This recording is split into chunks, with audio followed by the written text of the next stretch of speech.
Last time मैंने आपको बताया कि लास्ट वीडियो में मैंने आपको बताया आपका ब्रीदिंग का प्रोसेस के बारे में, इनहेलेशन एक्सहेलेशन इनके बारे में। अब हम देखते हैं कितना वॉल्यूम हमारा ये जो लंग है ना, दिस कैन अकोमोडेट, और क्या क्या अलग अलग तरह का वॉल्यूम हम इसमें डिस्क्राइब करते हैं ना। तो सबसे पहले दो तरह करते हैं, एक हम लोग डिफाइन करते हैं लंग वॉल्यूम्स, ठीक है, दूसरा आता है मेरा लंग कैपेसिटीज।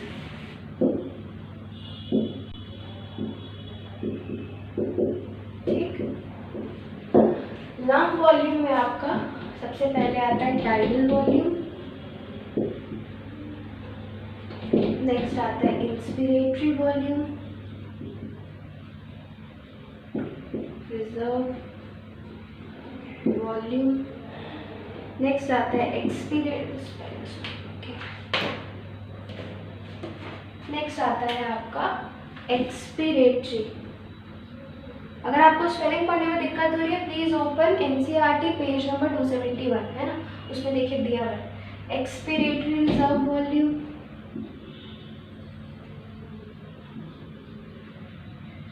ठीक, और लास्ट में आपका आ जाएगा residual volume.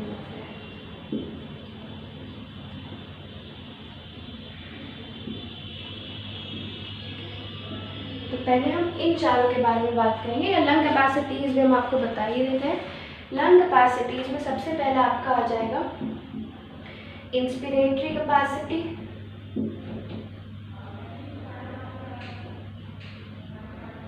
Inspiratory capacity, expiratory capacity है ना, इसको आईसी बोलते हैं। अच्छा, टाइडल वॉल्यूम को टीवी बोलेंगे है ना, इंस्पिरेटरी रिजर्व वॉल्यूम को आईआरवी बोलेंगे, एक्सपिरेटरी रिजर्व वॉल्यूम को ईआरवी बोलेंगे, एंड रेसिडुअल वॉल्यूम को हम लोग आरवी बोलते हैं।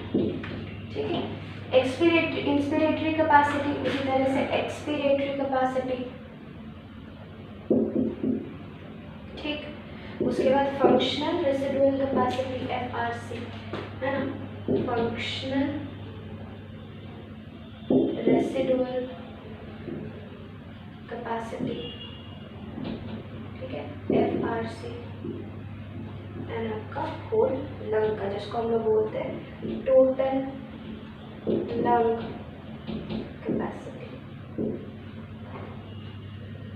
ठीक है, इसको बोलेंगे टीएलसी, टोटल लंग कैपेसिटी है ना।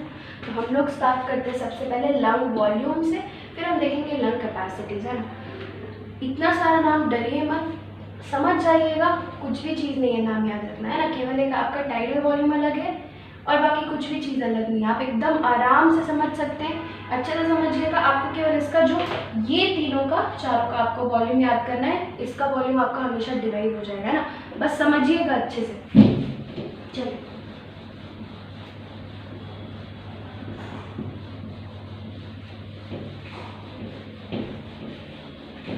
है ना, लिखते भी जाएंगे साथ में।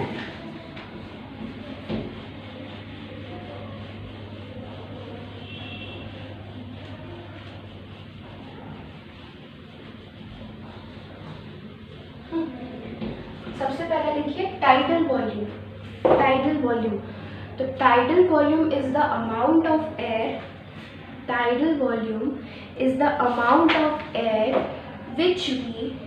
which we normally inspire or expire, which we normally inspire और एक्सपायर। कहने का मतलब है कि मैं जब मैं बैठी हूँ या पढ़ा रही हूँ तो मैं नॉर्मली कुछ अमाउंट ब्रीथ कर रही हूँ, और जितना ब्रीद इन कर रही हूँ उतना ही ऑब्वियसली छोड़ भी रही हूँ। ऐसा तो नहीं कि ब्रीद इन ज़्यादा करूँगी छोड़ूंगी ज़्यादा, या छोड़ूंगी कम ब्रीद इन ज़्यादा करूँगी, है ना।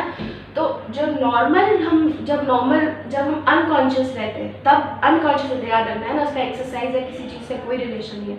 जब हम अनकॉन्शियस रहते हैं तब हम कितना वॉल्यूम लेते हैं और छोड़ते हैं, ठीक है, रेस्ट में, उसको हम लोग बोलते हैं टाइडल वॉल्यूम। और ये टाइडल वॉल्यूम आपका 500 ml रहता है, ठीक है, this tidal volume is 500 ml, ठीक है। चलिए, एक ब्रेथ में, हाँ ये याद रखना कि इन अ ब्रेथ हम कितना नॉर्मली हम एयर इंस्पायर करते हैं या एक्सपायर करते हैं रेस्ट में, उसको हम टाइडल वॉल्यूम बोलते हैं ना। In a breath the normal volume of air which we inspire और एक्सपायर, ठीक है, एट रेस्ट। तो दिस इज 500 ml। तो एक मिनट में कितना करेगा आप ही बताओ। हम अभी आपको बताएं नॉर्मल आपका ब्रीदिंग रेट कितना है, 12 to 16 ब्रेथ्स पर मिनट है। तो 500 ml अगर है आपका तो कितना हो जाएगा, 12 5 60 है ना, 6000 ml से लेकर के 16 5 8000 ml तक पर मिनट आप इतना सांस लेते हैं या इतना वॉल्यूम ऑफ एयर छोड़ते हैं। मतलब 6 to 8 लीटर्स पर मिनट आप एयर लेते हैं या छोड़ते हैं ना, दोनों मिला के नहीं बोल रहे हम, या तो इनहेलेशन का बात कर रहे हैं या तो एक्सहेलेशन का बात कर रहे हैं, ये हमेशा याद रखना, ठीक है। This is your tidal volume.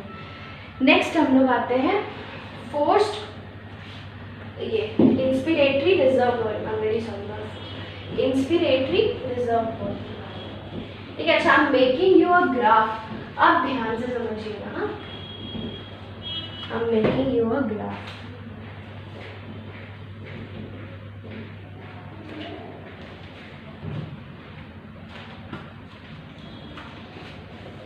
ठीक है, ये जितना ऊपर जा रहा है उतना ही नीचे भी आ रहा है। तो ये जो आपका है ना, ये एक तरफ से सिर्फ इतना, ठीक है, सिर्फ इतना। हम बोले ग्राफ के ऊपर हम सोचते हैं इनहेल के, ग्राफ के नीचे हम सोचते हैं एक्सहेल के। तो या तो एक्सहेलेशन आप या तो इनहेलेशन, तो हम इनहेलेशन का देख लेते हैं। तो ये जो आपका नॉर्मल इनहेलेशन हो गया, this is your tidal volume, ठीक है, this is your tidal volume, ठीक है।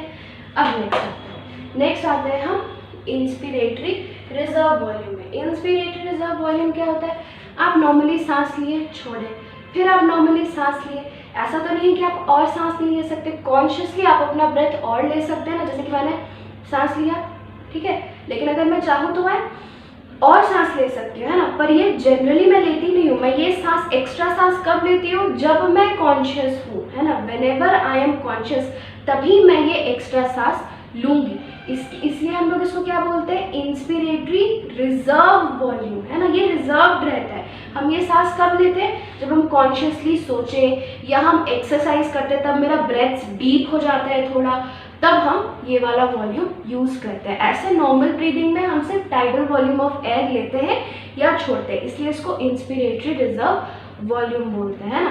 तो लिख लो इसका function, the amount of air which we can inhale after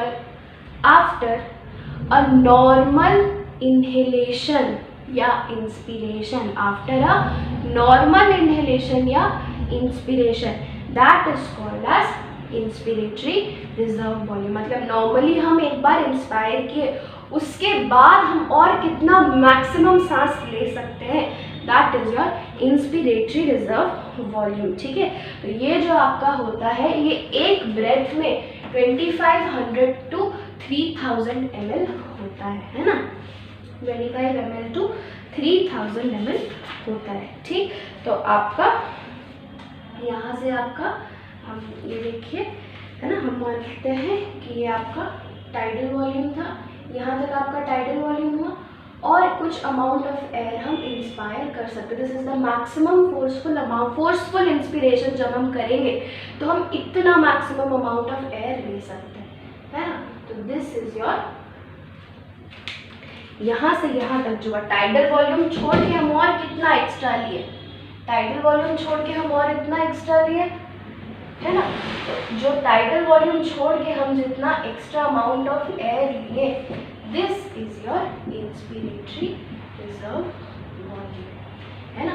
यहाँ से लेके यहाँ जो एक्स्ट्रा अमाउंट, टाइडल वॉल्यूम यहाँ तक था, यहाँ से लेके यहाँ तक का जो हम एक्स्ट्रा लिए, मतलब कि नॉर्मल सांस लेने के बाद जो हम एक्स्ट्रा फोर्सफुल इंस्पिरेशन से जितना मैक्सिमम अमाउंट ऑफ एयर हम ले सके, that is your inspiratory reserve volume, ठीक है। तो टाइडल वॉल्यूम आपका कितना हो गया, this is 500 ml, inspiratory reserve volume आपका कितना हो गया 2500 ml से लेकर के आपका 3000 ml। ठीक है, कोई दिक्कत नहीं। अब चलिए, अब इसी तरह से जैसे इंस्पिरेटरी रिजर्व वॉल्यूम है वैसे एक एक्सपिरेटरी रिजर्व वॉल्यूम भी होगा। क्या उसमें होगा कि आप नॉर्मल सांस छोड़े, उसके बाद ऐसा तो नहीं कि आप सांस छोड़ नहीं सकते। अभी मैंने बताया फोर्सफुल एक्सपिरेशन, जिसमें आपके इंटरनल इंटरकोस्टल मसल्स और एब्डोमिनल मसल्स काम करते हैं। ठीक, तो उसमें क्या होगा कि एक्सपिरेशन के बाद हम कितना फोर्सफुली और कितना एयर छोड़ सकते हैं अपने बॉडी से बाहर, that is your expiratory reserve volume, है ना।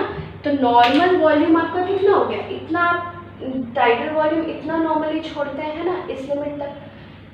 इसके नीचे आप और कितना छोड़ सके, this is your expiratory reserve volume. तो लिखो the amount of air which can be forcefully expired, the amount of air which can be forcefully expired after a normal expiration, है ना। नॉर्मली हम एक्सपायर कर दिए, उसके बाद मेरा कितना अमाउंट ऑफ एयर हम एक्सपायर कर सकते हैं, that is your expiratory reserve volume. ठीक है, तो ये आपका कितना होता है, ये आपका होता है 1000 ml से लेकर के 1100 ml तक। तो एक्सपिरेटरी रिजर्व वॉल्यूम कहाँ से हो गया आपका, यहाँ से तो होगा नहीं, यहाँ तक तो आपका टाइडल वॉल्यूम है, इस जगह से, है ना।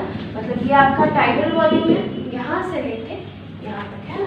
तो यहाँ से लेके यहाँ तक आपका हो जाएगा एक्सपिरेटरी रिजर्व वॉल्यूम। और इसका कैपेसिटी आपका क्या हो गया 1000 से लेके 1100 ml हो गया।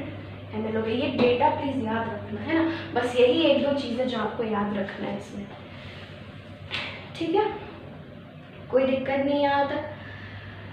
अब आते हैं कि अब फोर्सफुल एक्सपिरेशन के बाद भी, है ना, फोर्सफुल एक्सपिरेशन के बाद भी आपका लंग्स में, मतलब एकदम जितना आप निकाल सके उसके बाद भी आप कितना भी कोशिश कर लीजिए, एक अमाउंट ऑफ एयर हमेशा आपके लंग्स में रह ही जाता है ना। आप कितना भी चाहे आप उस वॉल्यूम ऑफ एयर को अपने बॉडी से बाहर नहीं निकाल सकते, है ना। वो उतना वॉल्यूम ऑफ एयर हमेशा आपके लंग्स में रहेगा ही रहेगा।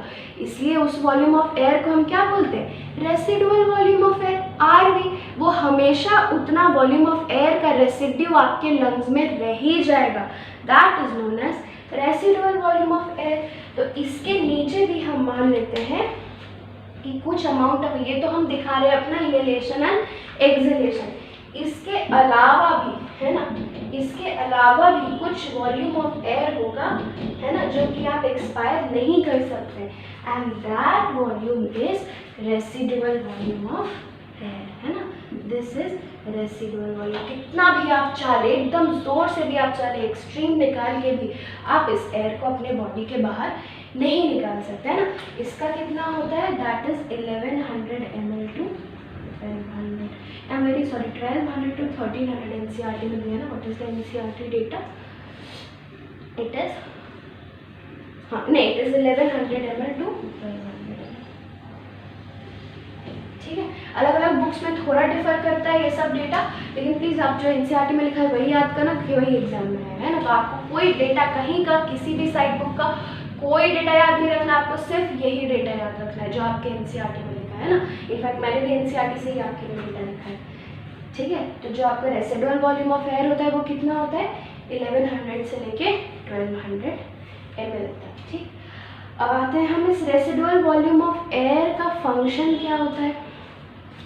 तो इस रेसिडुअल वॉल्यूम ऑफ एयर का दो फंक्शन होता है, ठीक है। इसके बाद लिखो function of residual volume of air. पहला लिखो, है ना, it prevents the collapse of alveoli, it prevents the collapse of alveoli, it prevents the collapse of alveoli after air is expired, है ना। जब हम सांस छोड़ दिए तो मेरा एल्वियोलाई से भी मतलब हवा निकल गया, तो ऐसे कोलैप्स कर जाना चाहिए था। तो एक कोलैप्स ना हो इसके लिए एक रेसिडुअल वॉल्यूम ऑफ एयर हमेशा आपके एल्वियोलाई में रह जाता है, ठीक है। आप सोचिए आपने एक बलून फुलाया, ठीक है, आपके लिए बलून फुलाना कब आसान होता है? एकदम स्टार्टिंग में जब पूरा बलून एकदम कोलैप्स्ड रहता है, या जब थोड़ा हवा भर जाता है उसके बाद आपको उसमें हवा ब्लो करना आसान होता है? आप ट्राई करिएगा, जब उसमें थोड़ा हवा भर जाता है तब उसमें आपको हवा भरने में आसानी होती है ना। तो कोलैप्स चीज़ का टेंशन काफ़ी ज़्यादा होता है, तो स्टार्टिंग में एक बार मेरे को ज़्यादा प्रेशर लगता है, ठीक है। तो ये ऑल्वियोलाई अगर मेरा है उसमें से सारा एयर अगर निकल गया तो वो कोलैप्स कर जाएगा, फिर उसको खोलना बहुत मुश्किल है ना, ये फिर खुलेगा नहीं।